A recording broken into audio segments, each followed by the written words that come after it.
It's devastating to see yourself suffer, but what's more devastating is to see yourself continue to do the things you know are causing you to suffer. And I'm speaking to myself in this video. So if that just hit like a ton of bricks and a wet fish slapped around the face, then welcome. This video is aimed at myself more than everyone else.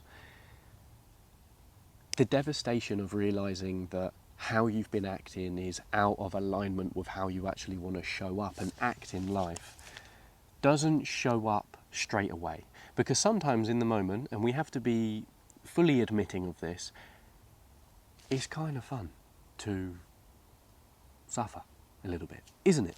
It's kind of fun to do something a little bit naughty, a little bit out there, you know, like scroll the day away for 7 hours or whisk an omelette while watching naked people on the internet, otherwise known as watching something that rhymes with corn. It's a little bit of a I shouldn't but I want to feeling when you show yourself, or when you watch yourself wear a mask in your relationships because deep down you actually fear admitting what you want or what you want to do. It's a little bit of a buzz to realise you have the freedom to spend your time however you want, and you're going to fill that time with gluing your finger to a screen and searching for the next random video of some bloke walking around Latin America almost getting kidnapped, or a highlight reel, or a get ready with me from some parasocial relationship you have with someone who, you know, you've never met and never will meet. It's satisfying to do those things. And it's even more tempting to do those things because the costs of doing them are mental health, the quality of our minds, the relationship we have with ourselves, the self-trust we hold, this internal shrunken confident or non-confident relationship we're slowly building with ourselves. Our brain doesn't realise that those costs are coming in the future if we continue acting in ways that aren't aligned with how we want to be deep down. So that by the time when those costs of the scrolling, of the being chronically online, of the abandoning yourself and editing your desires and trying to numb yourself from the quality of, or the harsh realisation that you don't like your life, when those costs show up, your brain goes, well, hold on. Brain fog, lack of confidence, shrunken self-esteem, inability to focus, internalised self-hatred and that manifests as self-criticism 24/7. Hold on, where have these things come from? Whereas your prefrontal cortex, your higher self, let's call it, is saying, look at how you've been spending your time for the last few months, you know, scrolling and doing this and doing that. That's where these costs are coming from, but your brain still goes, well, are you sure? No, hold on. These are random. It cannot put two and two together, which is why you can stay in a loop of doing something that deep down is destroying you in the long term, because it doesn't feel immediately painful when you do those things. If every time you scrolled, a hand came out the screen and slapped you across the face and it really hurt, you'd stop. But that doesn't happen, does it? It feels good when you scroll because it's immediately relieving from any problem that you have, which is why we're all so hooked on it. But the cost that we pay for that, the fine print in the contracts that we signed as soon as we opened the screen, the fine print that we didn't see is, oh, there's a tax for this behaviour. And it will show up in about a year when you realise that you're lonely and you've wasted the last few months. And now you don't even know who you are anymore, and you've abandoned dreams that you once upon a time had, and your creativity is, you know, it's gone along with your energy. That's the tax that we pay through slowly betraying ourselves by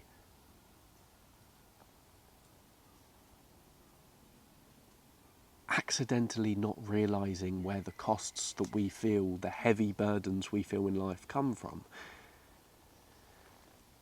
So then you might put your head in your hands sometimes, and maybe you wake up most days and you see yourself scroll again, or you see yourself do any one of your bad habits that you wish you just wouldn't do anymore. And you see yourself do them, but now you're just thinking like, why do I keep doing this?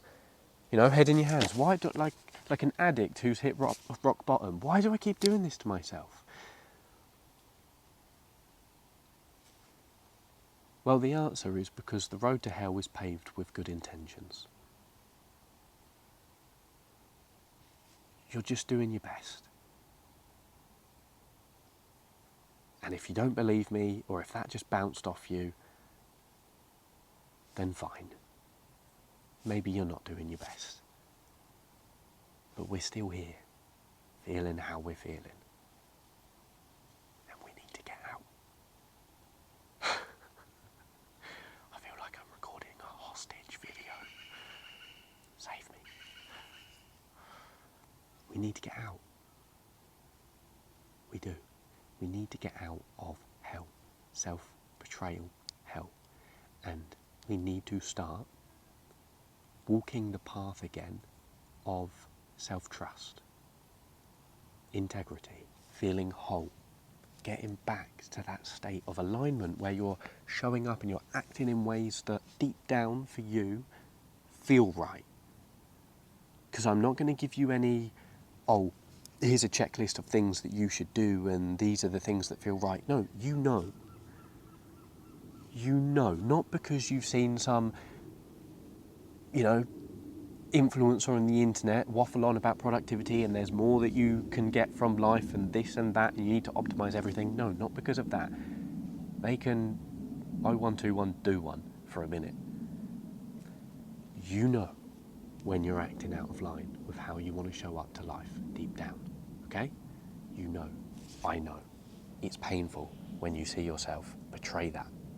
That's all we have to say, and we need to get out of it.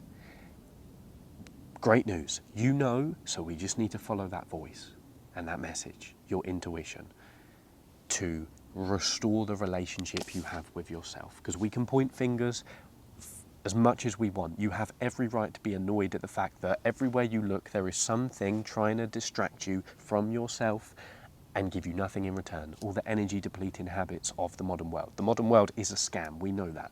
We can point fingers later. For now, we need to start moving out of this hole that perhaps you feel like you've just woken up into, right?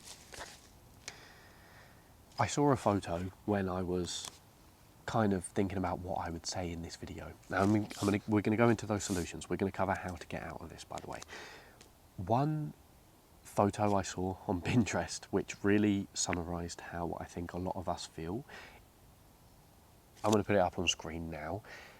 Sorry for not keeping in touch. I'm ashamed of myself. I don't want you to feel like this anymore. Carry around this self-reputation of seeing yourself transgress yourself again and again and again. Because this is the extreme of it, this photo. It starts to bleed out into every single thing in your life. Your relationships are a reflection of the relationship you have with yourself. I was going to burp. Your ability to focus on work, your belief in what you do. It's serious, and I need you to take this seriously, okay? So, let's begin here. How do we get out of this? Well, hold on, we have a bit of mate first. Here's a quote, which is the biggest takeaway of this whole video, okay? Nearly all of our faults are more forgivable than the means we use to hide them.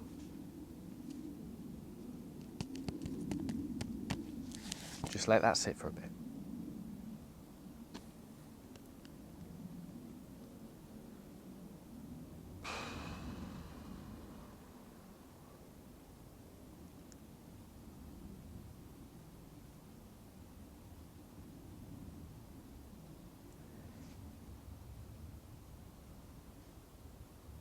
That shift you just felt reading that quote, which is big of me to assume because maybe the quote bounced off you.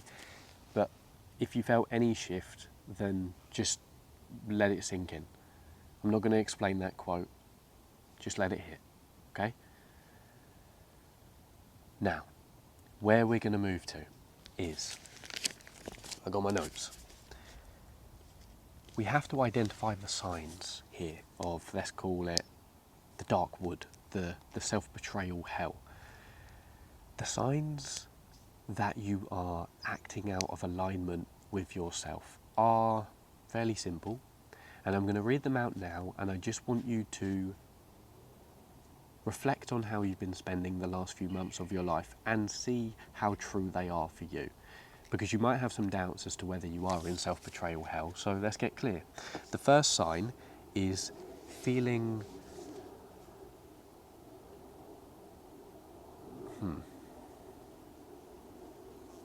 something in my mind just said, be careful with the word self-betrayal,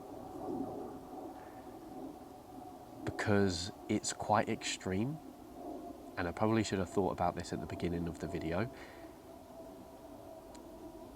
Let's just call it misalignment, okay?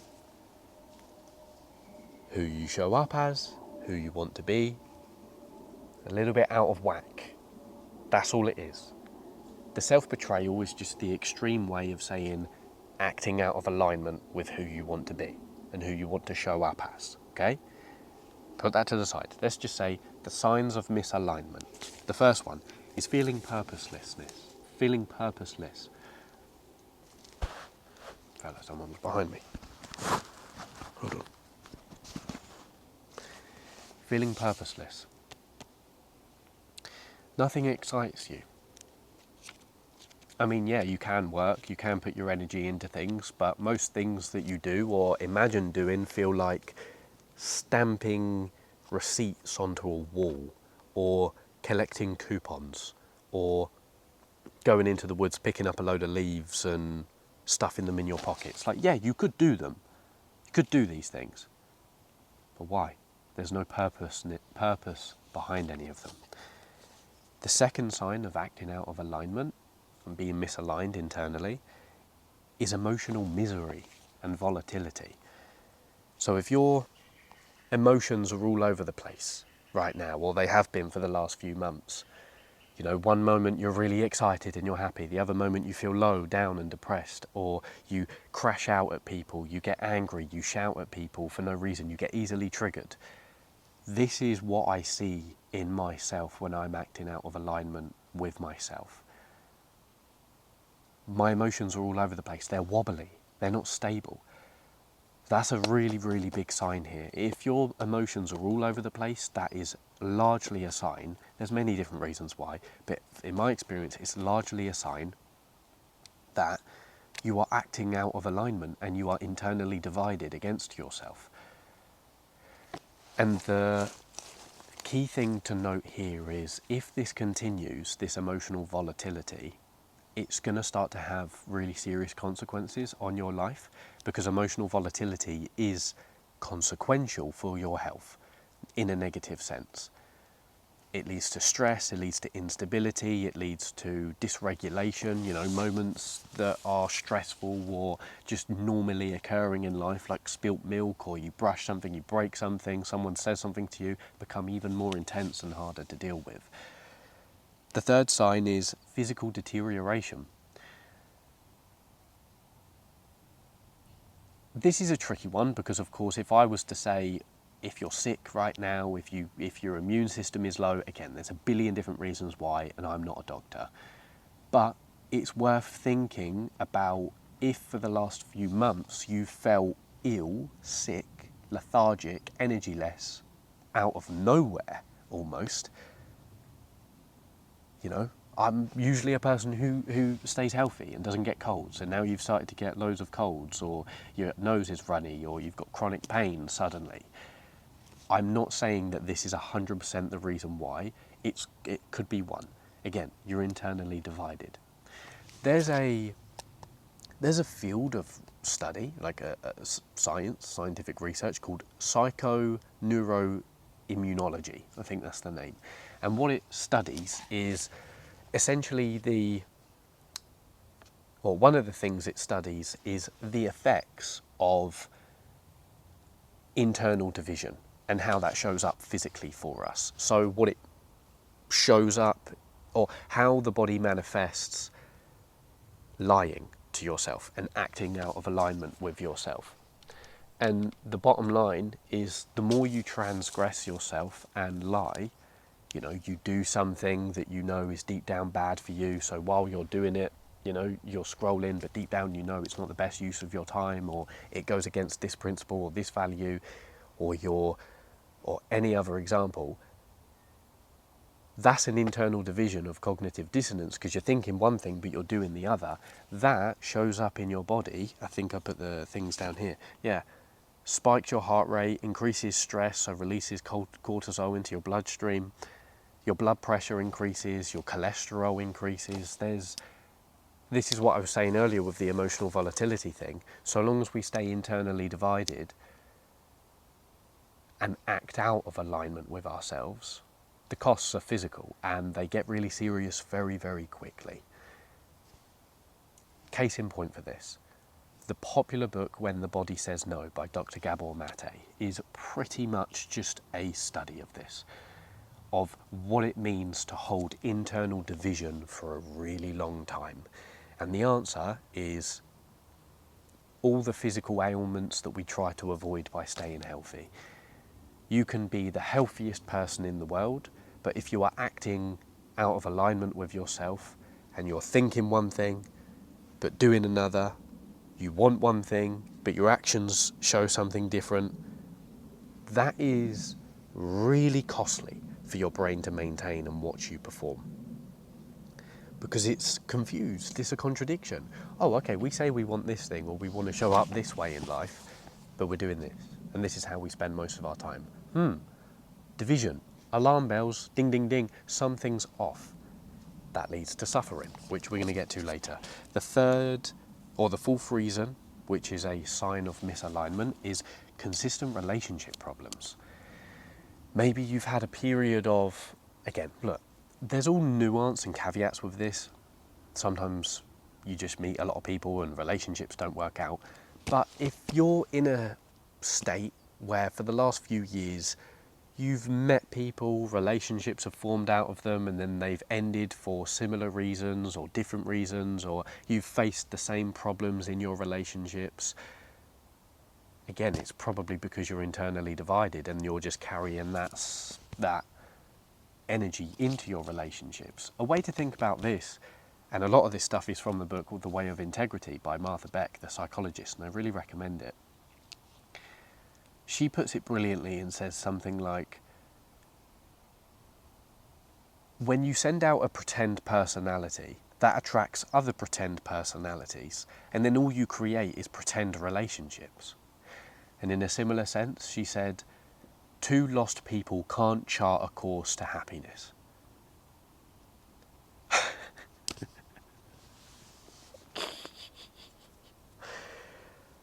Consistent relationship failures is usually a sign that you are internally divided and acting out of misalignment with yourself. That can get into the context of your desires. If you enter relationships but you don't actually step into the vulnerability of admitting what you want, negotiating for what you want, then that will obviously register as internal division. Nevertheless, another form of failure which can indicate that you are living out of alignment is consistent career failures.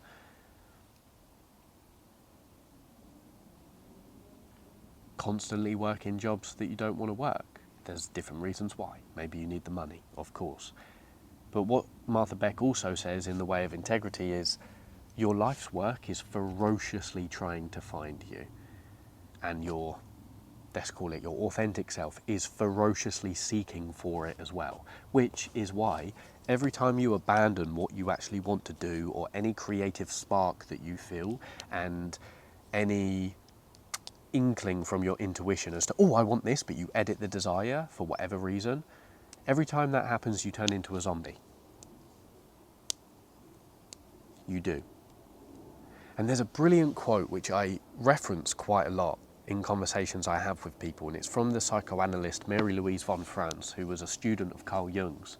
And she said something along the lines of, creative energy you don't act on, over time slowly morphs into a poison. And that is the more dramatic way of articulating the idea that inspiration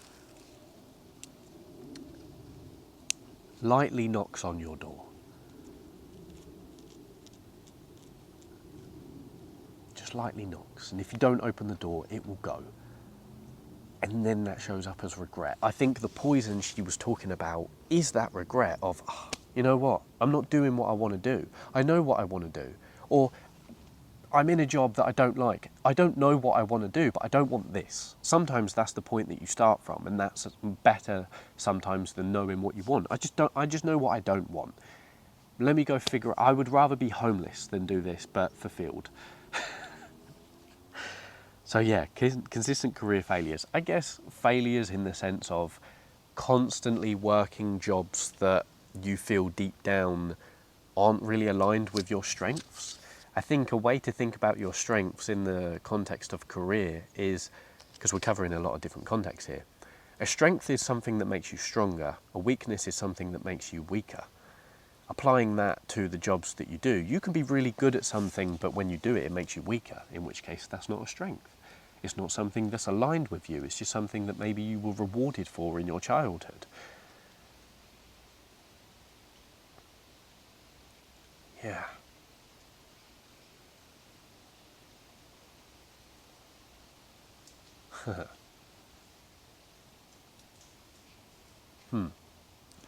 Last reason, or last sign that you're internally divided, which is the big one, and why I record a lot of these videos and speak to myself. Bad habits you can't break. Think about it. If you're internally divided and you're living a life that is out of whack and that is causing these contradictions and internal divisions, that sucks. Like, it genuinely sucks. It sucks to see yourself choose easy things, even as understandable as that would be, at the cost of alignment. It really hurts. It hurts to be 30, 40, 50, however old you are, and just think, oh, why did I do that? Why do I keep doing this? That's so painful. So what offers a relief? Your bad habits. That's the only reason why you do them. They serve a purpose. So you have to give yourself a monumentally emergency-like dose of compassion whenever you see yourself constantly in a loop of falling back into a bad habit, no matter what it is. Shopping, junk food, maybe you check the fridge every time you feel emotional pangs of, oh my God, misalignment. Scrolling, all the common ones. Gossip, drama. They serve the purpose of relieving you from the realization that you're acting out of alignment. That's what they do. That's what they do. Self-betrayal sucks, so you numb yourself. Yeah. Any period of my life in which I analyse myself knee deep in bad habit hell were periods where I was like an ostrich burying my head in the sand, but my whole body was exposed. The exposed part of me was my misalignment. The head in the sand was me doing my bad habits. But when you take your head out of the sand and you sit with yourself for 5 minutes and you let all of those thoughts and emotions hit you at once that you usually soothe yourself from by doing your bad habits, as scary as that is, it's the only way to move forward.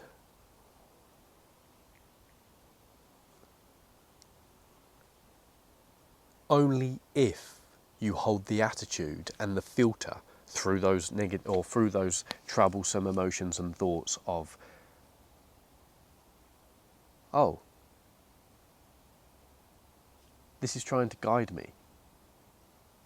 This is the purpose of suffering, guys. And I've realised it recently. Suffering is nothing more than a signal of something's wrong. Something needs to be corrected.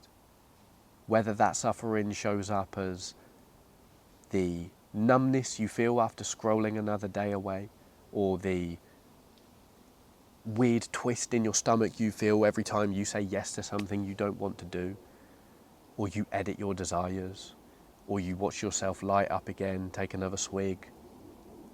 Again, open Instagram after you deleted it. That's not a reflection of who you are as a human being or a conclusion you have to make about yourself. It's just, oh, I feel off because something's wrong. So I need to pay attention to that offness. Speaking of which, there's an exercise I've pinned as the top comment of this video, and it is from The Way of Integrity by Martha Beck. It's a short exercise which takes about 2 to 3 minutes to do. There's a list of questions that you can circle yes or no to, and then by the end, calculate how out of alignment you are. I recommend that now, during this, or at this point in this video, go down and do that exercise for the next 2 to 3 minutes and then come back up. Or if you don't want to, you can do it at the end of the video. But I recommend pause and do it now, so this becomes a little bit more interactive and you leave in a few minutes from this video with something to go forward with, you know, data. Go and have a look at that pinned comment now and just quickly do the exercise. And I'll see you in a few minutes.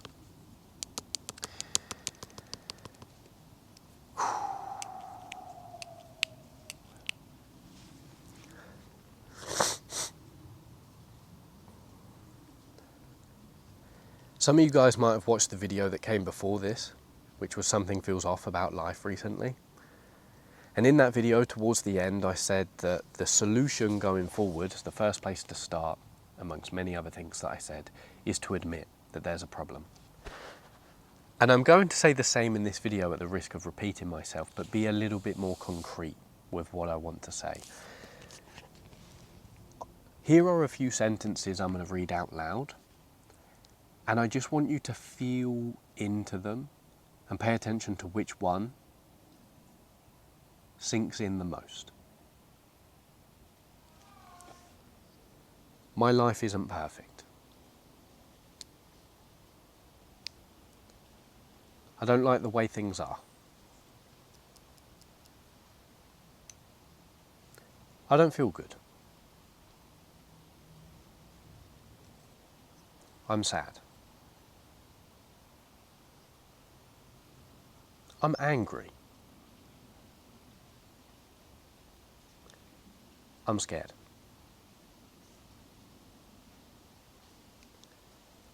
I'm not at peace.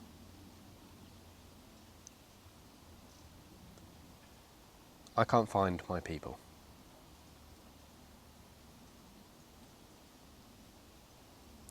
I'm not sure where to go.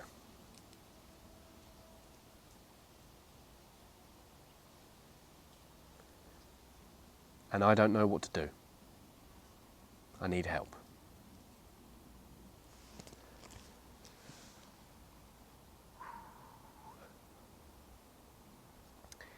Maybe all of those stood out. Maybe one or two pulled you in. Either way, I'm going to make the final assumption of this video. One, a few, or all of those sentences relaxed you.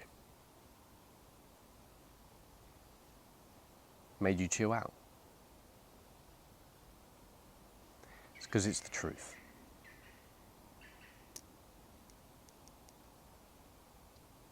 And that relaxation is what it feels like to realign yourself with yourself. That's why admitting what's wrong is always the first step.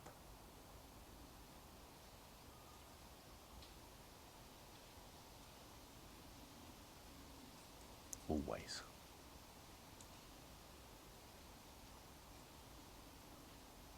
Because Your suffering is just trying to guide you to where you need to pay attention right now. That's all it's doing. It's not giving you a solution just yet. It's just saying, hey man, hey girl, we need to pay attention to this. No matter which one it is. I don't like how things are going. I'm sad, I'm angry, I don't feel good. I can't find my people, I'm not at peace.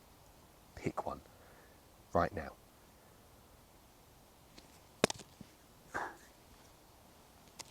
Pick one. Put your attention on it for now. And now you're confronted with that truth. All I want you to do tomorrow, the day after, and the day after that, is just ask,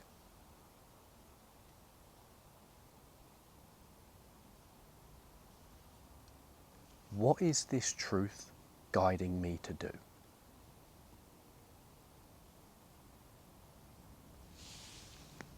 And if the answer doesn't come straight away, wait. Go about your business, do the necessary things in your day, but do not let that question escape your mind. Think about it as much as you can until an answer comes up. And then that answer that eventually arises, might take a day, 2, 3, a week, a month, however long it takes, is your ship to the island of alignment.